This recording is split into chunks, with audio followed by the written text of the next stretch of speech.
ગઈકાલે રાત્રે આશરે લગભગ 24:00ની આસપાસ દરબાર રોડ પર એક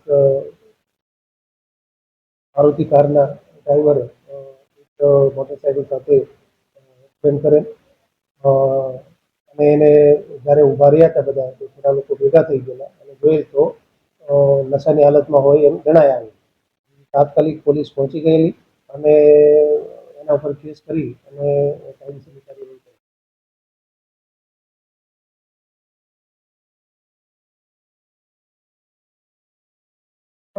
ઉમરા બાજુથી એ આવતા હતા અને પોતે મૂળ જુનાગઢના રહેવાસી છે અને અહીંયા સુરતમાં રહે છે. હાલ જાવ કરે છે. તેના દરબાર રોડ પરથી પસાર થતા આ એક્સિડન્ટ બન્યો. નામ છે હિરેન હકાભાઈ બુવા, રહે જુનાગઢના છે અને તેઓ સોશિયલ મીડિયામાં ઇન્ફ્લુએન્સર તરીકે